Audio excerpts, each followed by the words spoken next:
TVC 16. Aqui você se vê.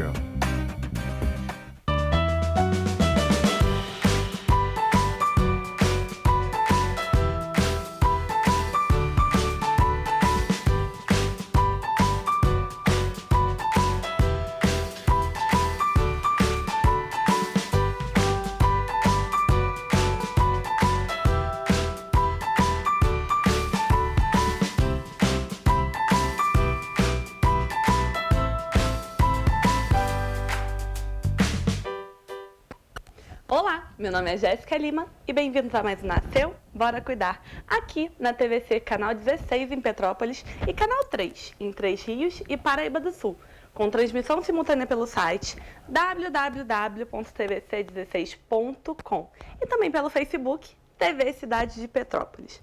No programa de hoje nós vamos falar sobre um assunto que é muito importante. Mês passado foi o mês de conscientização e muitas mães, muitas mulheres sofrem caladas, que é a perda gestacional e infantil. O que seria isso? É aquele sentimento do útero vazio, do colo vazio.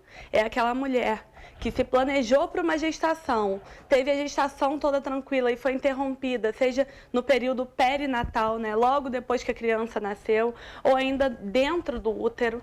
Pode ser aquele aborto espontâneo que aconteceu dentro de um mês de gestação. Independente do momento que se perde um filho, independente de ter sido na hora do parto, independente de ter sido logo depois que descobriu, isso fere a mulher. Isso deixa a marca. A partir do momento que dá o positivo, a mulher já se põe no lugar de mãe, já começa a amar aquele feto, aquela criança, com amor incondicional, um amor que não cabe no peito. E quando essa perda acontece, independente do momento, dói, magoa. E tem várias coisas que as pessoas falam, ou elas se afastam, ou falam várias coisas para minimizar a dor, em vez de respeitar a dor do outro.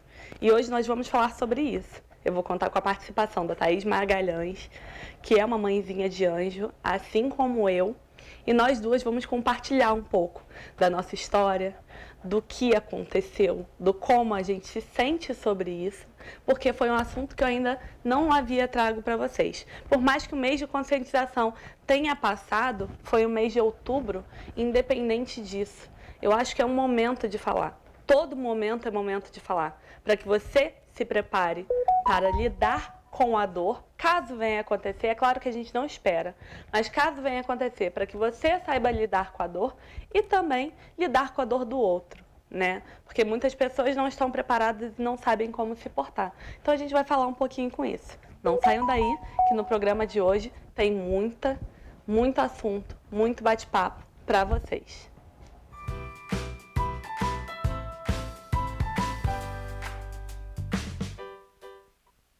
Por detrás do arco-íris, além do horizonte, há uma escola encantada feita pra você, onde um sonho colorido mora atrás do monte. Quero te levar comigo quando envelhecer. Vou te mostrar que é encantada e que de encanto seu amor é feito. Encantado, encantado, encantado bate o meu coração.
Estamos de volta com Nasceu para Cuidar.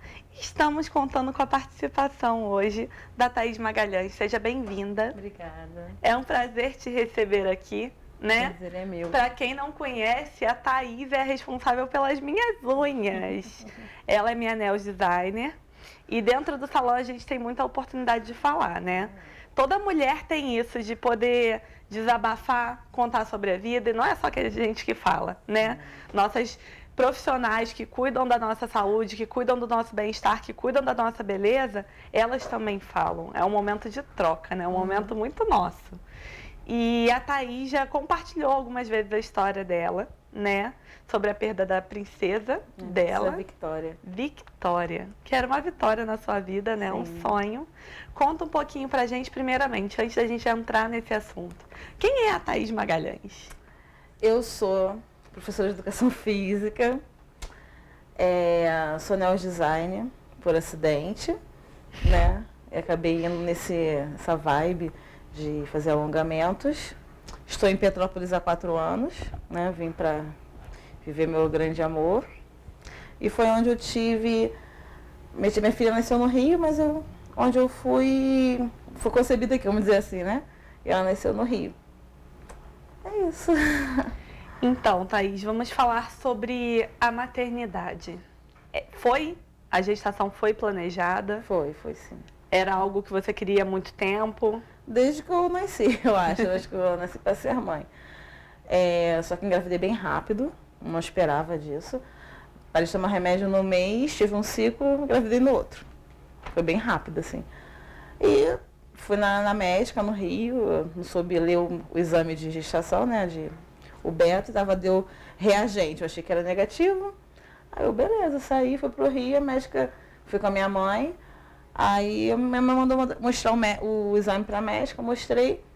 E ela falou assim, onde que deu negativo aqui? Eu falei, aqui no reagente, né? Mas reagente é positivo. Aí eu fiquei, minha mãe cara de taxa assim e tal. Meu marido achava que era negativo. Aí eu tive que falar pra ele por telefone, chamada de vídeo, tinha caído um temporal na cidade. Jesus. Aí acabou, tava ele e uns amigos dele e meu sogro. Aí acabou que todo mundo meio que ficou sabendo, mas aí a médica pediu pra ser em segredo. Aí... Para segurar aqueles 3 primeiros Isso, meses. e foi em dezembro, né? Perto do Natal. Tipo, dia 21, 20 de dezembro que eu descobri. Bem na beirada do Natal. E segurar para a família naquele primeiro momento. Só falei pra minha mãe, pro meu pai, né? Minha mãe já tava ali comigo. Aí falei pro padrinho, pro meu irmão. Aí depois eu falei pro meu marido. Minha mãe falou, eu ia fazer surpresa. Queria fazer surpresa, só que eu não deu pra fazer surpresa, porque minha mãe ficou falando assim, não, tem que falar com ele, vai que teu irmão bote na internet, e não sei o quê. E a madrinha, né? Que é a mãe da minha sobrinha. E eles ficaram sabendo, foram os primeiros a saber, depois o marido. E o pessoal daqui de Petrópolis, mas aí a médica tinha falado, não fala pra ninguém não, espera até os 3 meses e tal.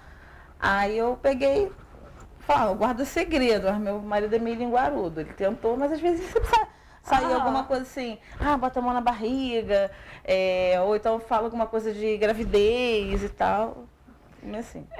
Muitos médicos, né, eles falam essa questão de segurar até os 3 meses, de não contar, por conta de, nos 3 primeiros meses da gestação, nosso corpo ainda está se adaptando. Pode ser que haja um descolamento, qualquer coisa desse tipo.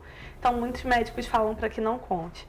Até porque, como é um período ainda muito instável da gestação, o risco da gente perder aquele feto é maior, por conta de descolamento, teu organismo não se acostumou, acabou expelindo ou coisa do gênero. Eu acho que é uma maneira de proteger a mãe daquela dor, de contar, já joga a expectativa em todo mundo e depois há um aborto espontâneo. Muitas mulheres, quando acontecem isso, a família já sabe, ainda está na gestação, elas ouvem coisas do tipo, mas pelo menos estava no inicinho, pelo menos não deu tempo de amar, mas você ainda está jovem, dá tempo de ter outro. É muito perigoso quando a gente toma essa postura, por mais que às vezes a gente tome, até quem passa por isso, às vezes a gente toma essa postura de falar, ainda dá tempo, foi no tempo de Deus, independente do tempo de gestação, isso dói.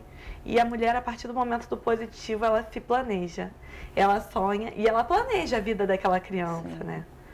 Então, tomem cuidado, evitem isso, é bom. A Thaís falou desses 3 primeiros meses e é bom a gente ressaltar para vocês essa questão. Porque a gente precisa ter um cuidado com o outro, a gente precisa ter um cuidado com esse luto. E não é se afastar, ela tá de luto, vou me afastar dela. Não, às vezes aquela mãe só precisa que você vá lá e leve um bolo, que você vá lá e sente do lado dela e ouça ela falar. Se ela não quiser falar, que você só esteja ali, presente para ela saber que tem alguém para contar, né? Uma pergunta, durante sua gestação, ela foi toda normal? Você, durante o pré-natal, você sentia que tinha alguma coisa de errado? O médico falou para fazer repouso absoluto ou coisa do tipo? Não.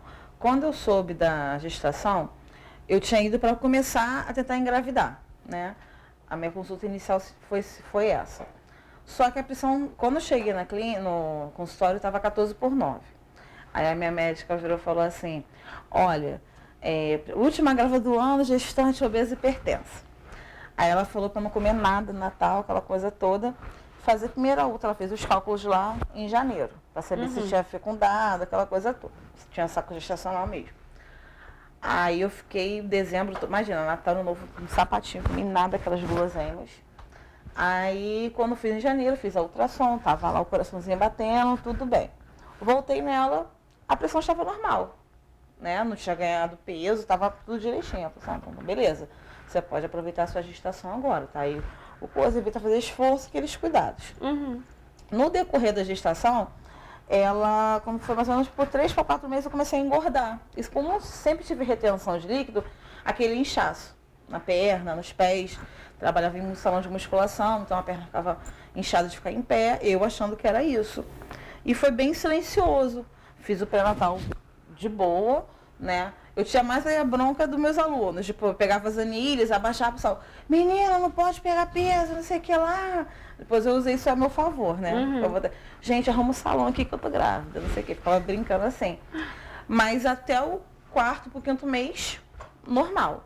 Tinha os enjoos matinais, que é normal, não tinha nada que alertasse Pro que via acontecer, né? A meleca depois, né? Bem, e o que causou o parto? O que causou agravar toda a situação?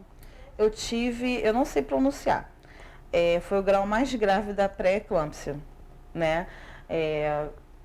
A minha pressão, o edema na perna, o inchaço e o ganho de peso muito rápido eram alertas, né? Que estava começando a ficar algo errado. Sentia um pouco de dor no abdômen, aí eu lia e tal, mas eu nunca pensei em ter pressão alta, né? Aí minha mãe pegou e falou assim, já verificou a pressão? Aí eu verifiquei e estava 18/11 no aparelho de punho. Deve estar alguma coisa errada. Com quantas semanas?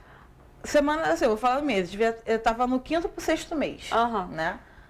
Aí eu peguei, esperei mais um pouquinho, verifiquei de novo, deu 17/11. Eu falei, pô, tem alguma coisa errada. Aí falei com a minha prima, aí fui com meu marido pro médico, cheguei no Santa Teresa, estava com 15/9. Aí a médica que me atendeu falou assim, olha, o tempo que você está de gestação é um tempo que pode ser que possa ter uma pré-eclâmpsia. Aí entrou com a medicação para isso, eu liguei para minha obstetra, e ela falou assim, não, vamos manter isso, aí mandei pro cardiologista, aquela coisa toda. E aí eu fui no cardiologista, isso foi dia 2 de maio, foi até essa da minha sobrinha, dia 2 de maio, que eu descobri que estava dando essa confusão toda, né? Aí o cardiologista falou, ó, já está hipertensa, né, na gestação, aumentou a dosagem da medicação, aí o pé começou a inchar muito, o inchaço no pé que era o principal alerta, né, muito inchada, aí a médica me deixou de licença, né. De 2 de maio a 8 de junho, foi o tempo que eu tive de correr atrás e o estado se agravar.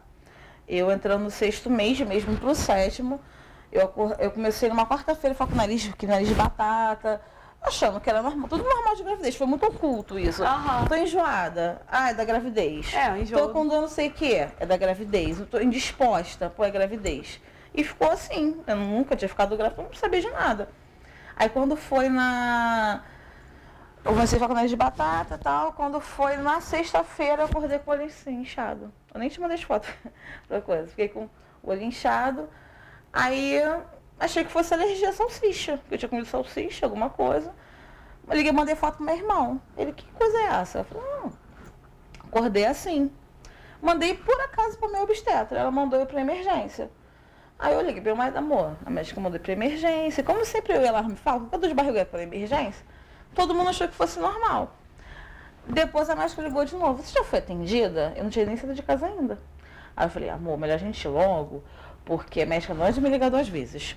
Aí fomos, rapidinho, passei na emergência, a pressão tava no 15, vamos dizer assim, né? Fomos, entramos. Aí como eu sou professora, eu sei como vai inflar o manguito. Como estava bem inflado ainda, quando ela começou a soltar, eu senti pulsando. Eu, opa, tem alguma coisa errada. Aí eu vi 20. Aí eu fiquei me encucada que não é possível estar ali, né? Aí meu marido perguntou, doutora, quanto que tá a pressão? Ela, tá um pouquinho alta. Aí eu vi errado ali e tal. Ela, não, tá 25 por 14. Eu fiquei 25 por 14. Aí eu fiquei assim, meu Deus, eu podia ter infartado. E não sei o que. Aí eu comecei a ficar nervosa. Meu Deus. Aí eu fiquei naquela coisa. Ela, você tá inchado? Perna igual um pilão, né? Assim, dá o pé. O rosto já tinha desinchado, né? Aí eu mostrei a foto, como eu tinha acordado e tal. Aí ela ligou pro obstetra, né, do plantão, mandou fazer uma ultrassom, tomei a medicação, né? Aí, como no Santa Teresa não tinha UTI neonatal na época, me mandaram pro Alcides Carneiro. Aí eu fui pra lá, fui super... Isso aí eu não posso reclamar. Fui super bem assistida lá, peguei uma médica muito boazinha, fiz todos os exames e tal. E eu tomei aquela injeção de corticoide para poder, se fosse o caso, de um parto prematuro. Eu com 6 meses ainda indo para 7, estava com 25 semanas, mais ou menos, 26. Por aí, mais 26 semanas. Aí eu fiquei lá sexta, sábado e domingo eu recebi alta, né? Aí na segunda-feira eu falei com uma amiga minha, que trabalha no Hospital da Mulher no Rio. Nunca consegui falar com essa amiga, naquele dia eu consegui falar.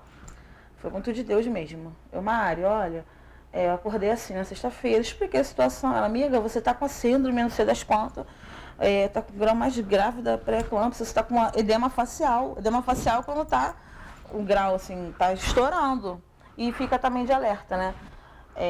O edema facial, eu fiquei muito deformada. Meu rosto parecia tomado um soco no meio do meu olho. Uma coisa assim, o cara ficou desse tamanho, né? E eu fiquei assim, ó. Aí eu peguei e fui pro hospital e tal. Chegou lá a pressão 15 por 9. Naquele mesmo dia, a minha pressão foi para 19. Aí tomei medicação na veia para poder baixar, ela baixou para 18. Aí que ela ia baixar de novo, ela subiu para 19. Meu Deus. Aí foi quando eu fiz o sulfato de magnésio, né, que é um procedimento para proteger o meu cérebro e o cérebro da bebê, né, e para baixar a pressão. Era a única coisa que baixava, só que ele tem um efeito colateral horrível, que corrói por dentro, né, a impressão que você está numa manta térmica escorroendo por dentro, né. Aí eu fiz isso só 4 vezes, né, porque geralmente na 4ª vez é quando você já está com sequela. E por algum milagre eu não tive nenhuma sequela, né? Graças a Deus. Emocional, vamos dizer, física, né? Física, que emocional foi destruída, né? Porque eu fiquei... Minha mãe, coitada, ela me viu entre a vida e a morte várias vezes, né? Aí me botaram em monitoramento, aquela coisa toda. E o parto da Victoria foi quando? Foi 15 dias depois da internação. Fiquei 15 dias internada. Me botaram entre um isolamento... assim, porque ela não tem, que ela é um hospital para parto natural, né? Uhum. Então, o meu caso, o pessoal chega lá e fala assim, o seu caso de estudo lá, o pessoal me conhece pelo que aconteceu comigo, né? Me botaram, improvisaram CTI, né? Me botaram monitorada, perto onde tinha uma parte de enfermagem. Aí ela, na sexta-feira antes, ela começou a entrar em sofrimento, né? Começou a interromper o fluxo sanguíneo para ela do cordão. O cordão tem uns batimentos, começou a ficar com batida e um chiado. Aí essa minha amiga conversou lá, aí o médico rolou aquele papo de que teria que escolher entre a mãe e a filha na segunda-feira e mandaram monitorar fazendo uma ultrassom todos os dias. Na quarta-feira, eu sem sentir nada. A pressão era assim, né? Ela ficava 30, 20, e eu não sentia nada. Não via estrelinha. Foi uma coisa muito oculta, né? Pra você era muito oculto. Mas era, porque tipo assim, a médica assim, verificava, palpitava, tava bombando. Tá sentindo alguma coisa? Eu não tava sentindo nada, Era uma coisa bem... Aí, quando eu fiz essa ultrassom, o coração estava com chiado, o pulmão, o cordão estava assim, foi quando foi interrompido o fluxo. E foi, chegou a hora. Falei, o quê? O neném vai nascer agora. Eu liguei, tava falando, chamada de vídeo pro meu pai. Aí o pai, eu vou ter que ganhar neném. Aí liguei pra madrinha, Juliana, vem pra cá. Eu não sei o que, aí enrolou pra tentar a minha ex-cunhada, né? Ela chegar, porque ela ia ser madrinha. Aí ela, eu vou assistir o parto. Minha mãe tava na igreja. E eu estava com a minha tia-irmã do meu pai. Aí os médicos, aquela coisa, botando touca, vamos fazer o parto, só que eu não sabia a gravidade da situação. Aí chegou lá, a médica, aí eu fiz a equipe médica esperar, porque eu fui rezar antes, né, que eu não vou entrar numa cirurgia sem rezar. Mas também estava querendo ganhar hora para poder, a mãe da minha sobrinha chegar para poder ir por parto. Para poder ter alguém ali para te dar um suporte, né? E o médico falou, aí acabou que não tinha ninguém, aí a minha amiga, o médico falou assim, ela tá morrendo. Eu morrendo, querendo comer pão com mortadela, que estava com desejo. Foi meu último desejo grávida. Entrei, centro cirúrgico, tomei a anestesia e tal. A equipe médica falou que eu estava demorando. Eu falei assim, eu não vou entrar numa cirurgia grave sem rezar. Aí ela olhou pra minha cara e tal. Aí tive a bebê, um cutiquinho de gente, coisa mais linda. Cilhuda, linda. A enfermeira falou assim, parabéns, mamãe, ela é pequenininha. Tem cílios enormes, foi o que ela marcou. Eu sempre falei, não, minha filha vai ser cilhuda. Mas quando eu vi, era uma coisinha assim, só cabecinha isso aqui. Quando eu vi, eu me assustei. Eu fiquei, meu Deus, o que é isso? Aí ela, beija a neném, mamãe. E eu tipo, tá bom, né? Aí eu dei um beijinho, né? Que foi a cara dela toda, vamos levar ela. Aí quando saiu, minha mãe viu, né? Aí ela foi pra incubadora e eu fiquei lá. Minha pressão deu ruim na hora do parto lá. Falou que a pressão zerou, depois subiu de novo. Aí eu fui para a sala de recuperação, com a boca dormente, achando que estava tendo AVC. Mas acho que era reação da anestesia, aquela coisa toda. Ainda estava. Eu vou te pedir licença, rapidamente. A gente vai para um rápido comercial e daqui a pouco a gente está de volta para contar um pouco mais dessa história. Não saiam daí.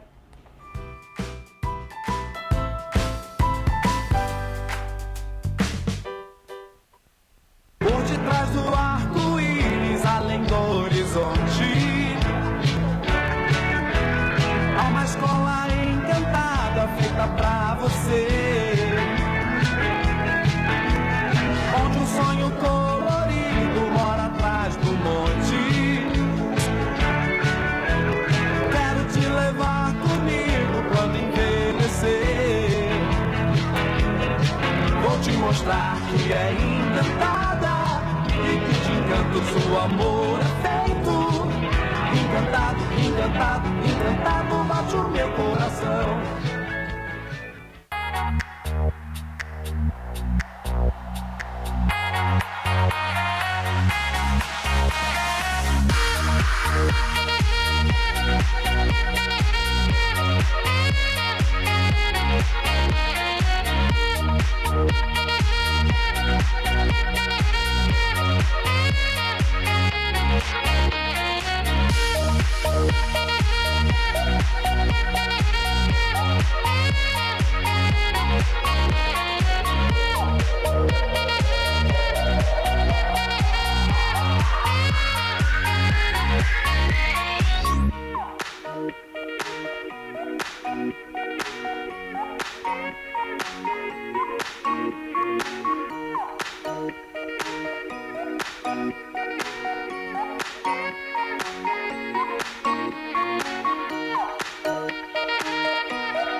Estamos de volta com o Nasceu Bora Cuidar, com a participação da Thaís Magalhães, que é uma mamãe de anjo, assim como eu, e nós estamos falando sobre perda infantil e gestacional.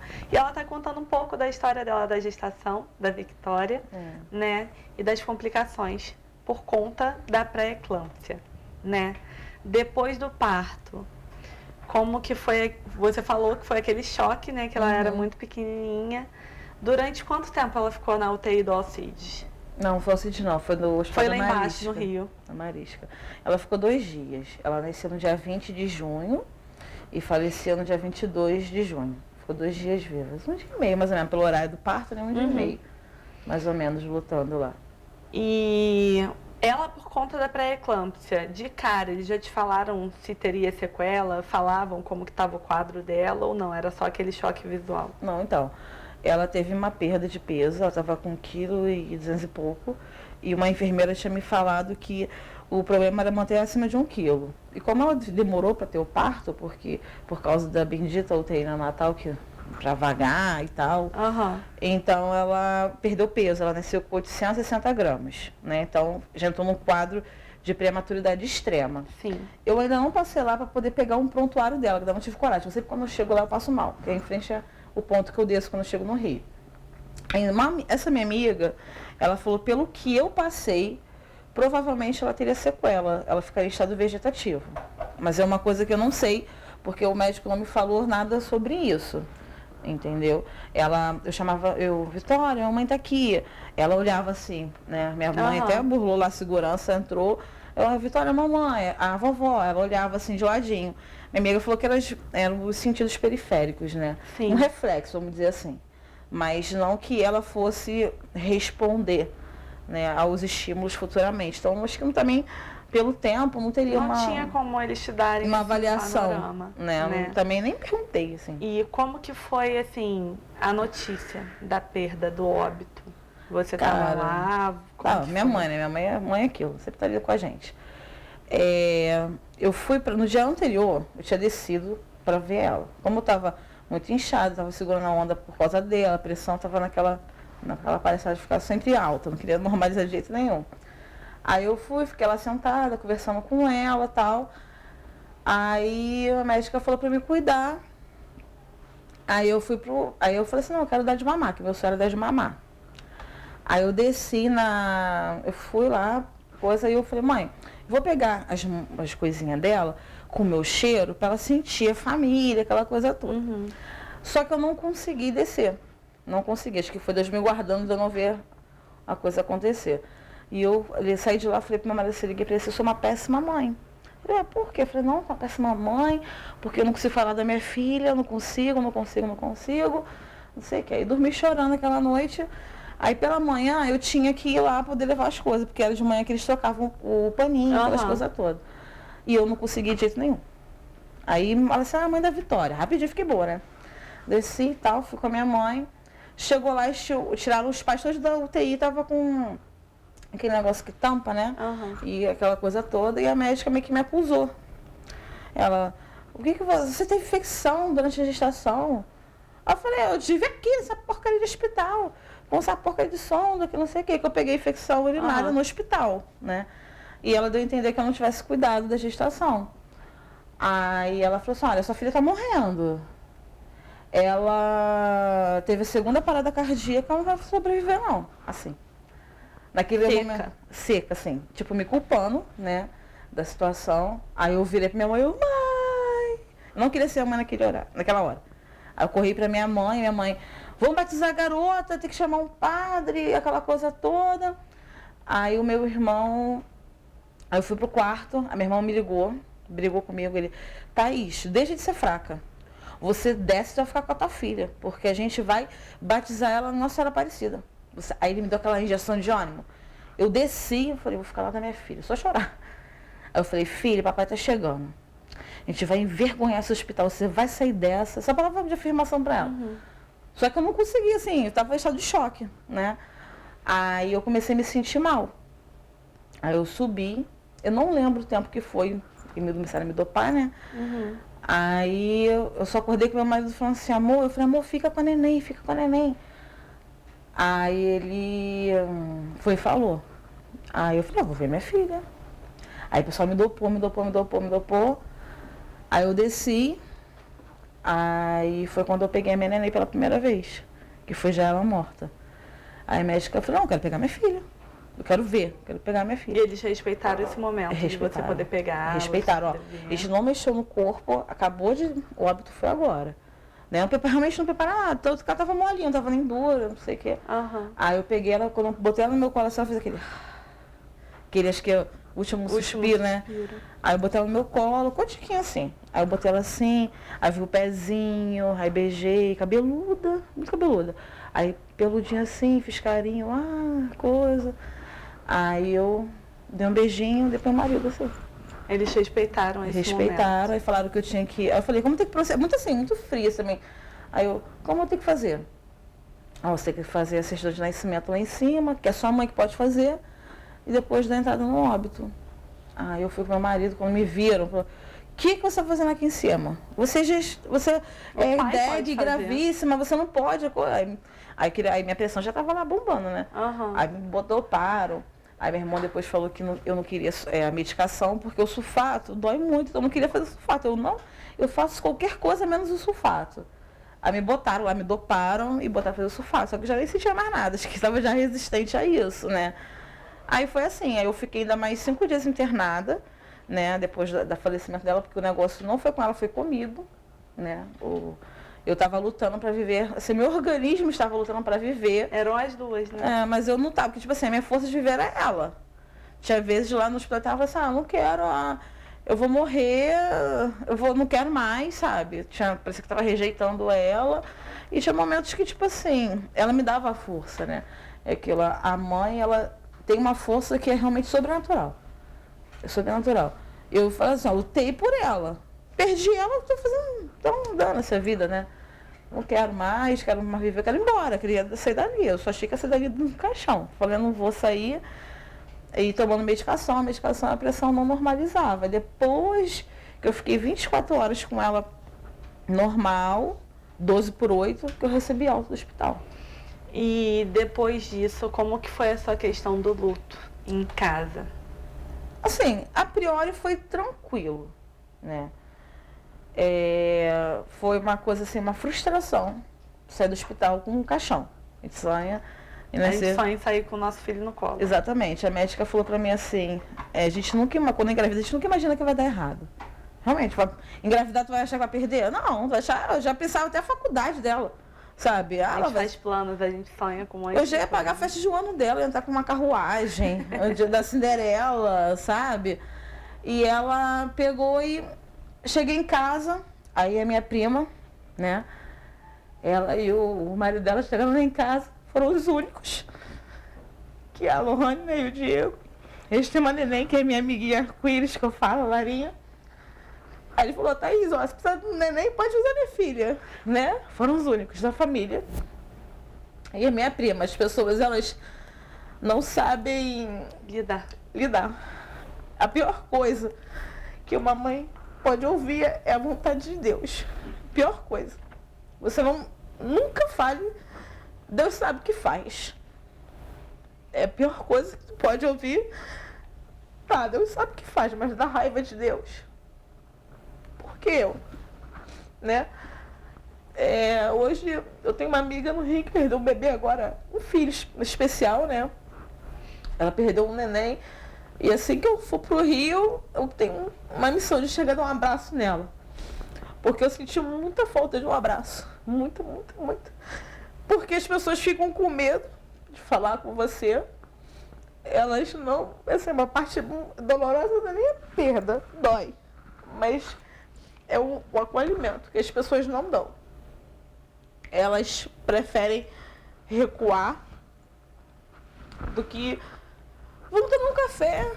Tem uma prima minha, Milena, que ela falou assim, Thaís, vem cá, vem aqui embaixo. Vem cá. Eu ficava lá brincando com as crianças. Uhum. Nunca tive problema com criança, assim. Até me distraía. Teve pessoas na família com bebês que eu chegava assim, tirava, achando que eu ia passar alguma maldição, sei lá, pra criança, sabe? É absurdo isso, né? Esse afastamento. No meu caso, Arthur e o Alexandre nasceram. Para quem não sabe, o Arthur era gemelar. O Alexandre faleceu com 7 dias. Então, passei pelo luto de UTI, né? Pela luta de UTI. Uhum. E o luto da perda do Alexandre. Eu falei que meu coração se dividiu em 3, né? A mãe da Helena, a mãe do Arthur e a mãe do Alexandre. Eu tinha um momento que eu poderia sofrer pelo Alexandre, que era quando eu não estava nem perto do Arthur, nem perto da Helena. Era o momento que eu poderia ser a mãe do Alexandre, poder derramar todas as minhas lágrimas. Você falou que sentiu falta do aconchego, do acolhimento. Eu tive, graças a Deus, o suporte da minha família, meu pai, minha mãe, o meu parceiro, o pai dos meus filhos, ele não soube lidar do luto da melhor maneira possível para mim. Foi muito brusco para mim o jeito dele lidar pro meu jeito de lidar. Mas uma coisa que eu sentia também, você falou, da questão de, foi vontade de Deus. Eu ouvia muito isso e eu não queria falar o tempo inteiro da perda. Eu queria lidar com o meu luto. No início eu queria lidar com o meu luto calada.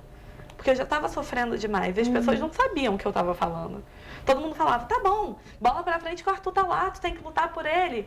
Tá bom, mas eu também perdi um filho. E o peso que eu sinto da perda do meu filho. Ou então chegavam, tá tudo bem com você? Mas um tá tudo bem com você, não tá tudo bem de vou te botar pra cima, tô aqui pra te receber. Nossa, tá tudo bem com você? Um tá tudo bem que já vem com carga, que te puxa pra baixo no momento que tu tá tentando se fortalecer. Né? Que a gente tem que lidar com luto de vários aspectos diferentes. A gente tem que lidar com o nosso sentimento, às vezes, de incapacidade. Você teve a pré-eclâmpsia, você teve a infecção dentro do hospital. E isso acabou passando para sua filha. E no momento de saber que estava acontecendo aquilo tudo, não foi numa palavra tranquila, afagada, né? Foi numa acusação para você. Sim, foi. O Alexandre não pegou a infecção, o Arthur que pegou a infecção urinária que eu tive também. Mas por conta da prematuridade, do Alexandre estar num quadro mais estável, ser um choque para ele o parto, ele que sofreu mais. Graças a Deus eu tive uma médica que foi acolhedora comigo no momento da notícia. Mas a equipe hospitalar não estava preparada. Sim. O ambiente, a gente vê que às vezes o ambiente hospitalar não está preparado, tanto é que você num quadro de risco, te mandaram lá para a fila para poder fazer a certidão de nascimento. No momento do óbito do meu filho, eu não era nem da cidade e não souberam nem me indicar a funerária para eu poder recorrer. Meus pais tiveram que sair correndo por tudo quanto é canto para poder descobrir alguém que pudesse fazer, porque o hospital não tinha nem estrutura para lidar com isso. O Brasil ainda é um país de segundo mundo, né? Não é primeiro mundo. Eles não estão... Já estão lutando para isso, mas ainda não conseguiram um sistema de saúde humanizado, preparado para o melhor, que a gente está sempre esperando o melhor, mas também preparado para o pior, para acolher essa família, né? Então eu tive muito esse baque. Quando eu cheguei em casa, eu tive pessoas que me deram o abraço que eu precisava, a companhia que eu precisava, a criança do lado para trazer alegria naquele teu momento, né? A distração, como você disse, que você ficava feliz em estar perto das crianças. Mas tinham pessoas que se afastavam, tinham pessoas que vinham querendo sofrer por você. Para dizer que estavam tendo empatia pelo teu sentimento, eles traziam sofrimento, em vez de reciprocidade. Engraçado, até a minha tatuagem que eu fiz pra minha filha, eu fiz do abraço, né? Porque eu não peguei ela no colo ali. E uma semana depois, eu fui pra uma festa de um ano do meu filho, do meu tio, né? E aquele abraço veio em forma dele. Nunca tinha visto uma menina assim, poucas vezes. Ele só queria ficar comigo no meu colo. Aí meu tio fala, menina, larga o garoto. Eu falei, ele tá comigo, Bruno, tá aqui. E ele ficava assim, acolado, um chamego comigo. Aí eu falei assim, Deus usou ele pra poder me dar aquele conforto. Imagina, uma semana depois que tive neném, tive alta na segunda. No sábado eu tava na festa do garotinho, né? Eu só não podia brincar, porque eu sou uma ótima jogadora nas festas infantis, né? Tava o grupo das mulheres ficou desfalcado. Mas assim, teve gente falar comigo, aí confundem minha sobrinha achando que é minha filha. Eu falei, não, minha filha eu perdi e tal. Eu falei, também perdi. Mas depois a minha esposa teve outra e tá aqui correndo e tal. Mas no hospital teve um acolhimento bacana. Que bom. A assistente social de lá foi muito boa. Ela deu tempo, assim, você quer enterrar? Eu quero. Esperou o tempo, vamos deixar, não sei o quê. Aí, Aguardar você estar bem isso, para falou, poder. ó, o hospital que não isso te aconteça. cobra a gente enterrar, isso aqui, não. Né? Eles falaram assim, ó, se você quiser enterrar, a gente vai esperar você, a gente vai deixar lá no necrotério, esperar você sair ter alta para poder enterrar sua filha. Não, assim, foram bem acolhedores nessa parte. Isso é muito importante. E eu queria deixar claro para todo mundo, né? A gente já até estourou o tempo de programa, mas eu acho que é um assunto que a gente precisa comentar. É um assunto que a gente tem que compartilhar, porque como você disse, algumas pessoas falaram com você. Eu também vivi isso. E muitas mães têm essa dor minimizada. Então respeite a dor e o tempo da mãe. Tem algumas mães que vão passar por esse luto de uma maneira mais rápida. Tem algumas mães que vão precisar falar constantemente do luto. Tem as mães que vão precisar se calar sobre o luto. Mas nunca minimize o que ela passou. E o luto não tem tempo. Não tem tempo. Respeite. O luto pode demorar uma semana. Ele pode aparecer depois de meses. Ele pode durar anos. Ele pode durar a vida. Eu fiz a postagem no final de outubro sobre o outubro, a conscientização da perda gestacional. Thaís postou várias vezes, né? Mas eu fiz a postagem e teve mães que repercutiram na minha postagem falando que elas têm um anjo de 22 anos. Nossa. Não é um luto que acaba rápido. É uma coisa que sim, a gente vai se lembrar. Vai ter dias que são mais fortes, Sim. né? Tem momentos, tem dias assim, eu quando chega perto, passa do aniversário do Arthur, eu paro de olhar o calendário. Porque eu não quero me prender em data, porque se eu me prendo em data, eu lembro de tudo que eu passei. Quando eu vou chegando no aniversário dele, eu já lembro de tudo que eu passei até o parto prematuro dele. Toda a dor, todo o sofrimento, toda a angústia, mas eu tenho que comemorar a vida do meu filho que está ali comigo. Então eu já sofro muito até o aniversário dele, lembrando de tudo. Depois eu nem olho. Ano passado, por exemplo, eu passei o dia inteiro mal. Dia inteiro mal, e eu não conseguia sair do sofá. Vim, gravei o programa, cheguei em casa, eu não saía do sofá pra nada. Depois que eu fui me dar conta, que foi o dia que eu tinha perdido meu filho. A energia puxou, alguma coisa estava me falando. É algo que vem. E pode ser que venha uma vez por ano, pode ser que venha uma vez por mês, pode ser que venha de 5 em 5 anos, mas não minimiza a dor daquela mulher. Eu sei que a Thaís ainda passa pelo luto, eu tenho os momentos que eu passo pelo luto, e eu acho que falar é muito importante para que as mães não se sintam sozinhas, não se sintam num abismo. Porque a gente se põe num abismo de sonhos e expectativas, num abismo de planejamento.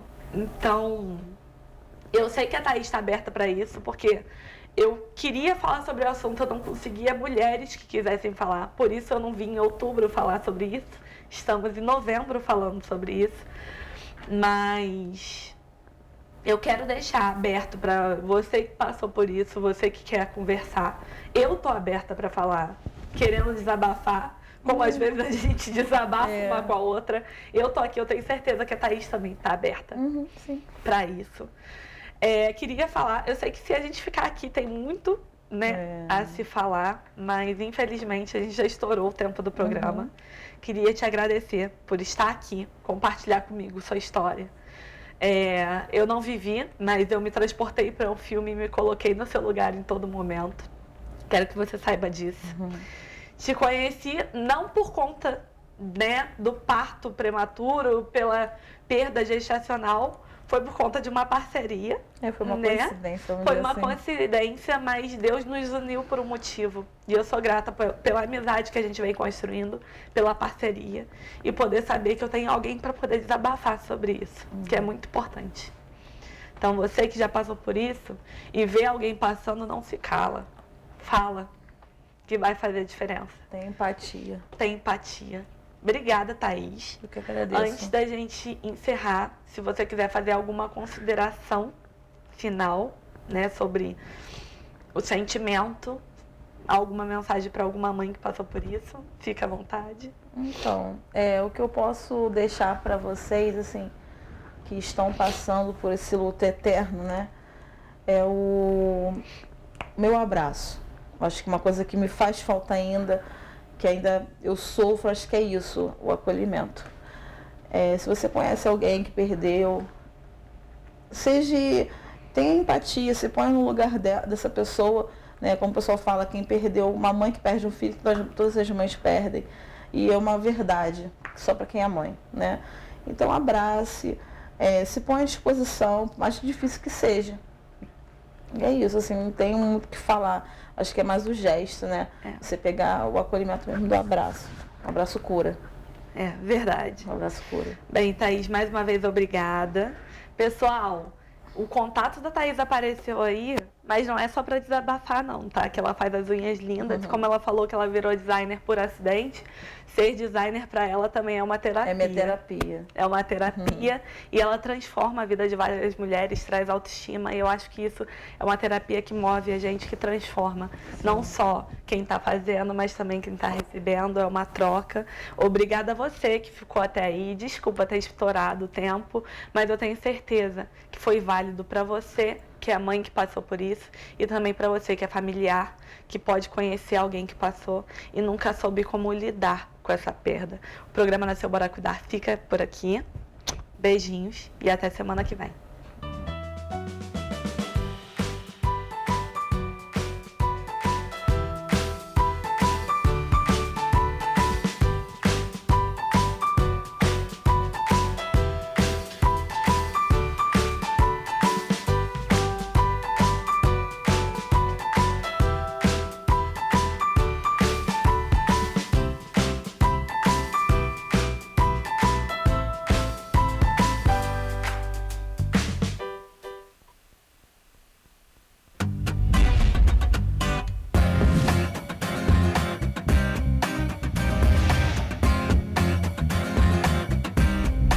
TVC 16.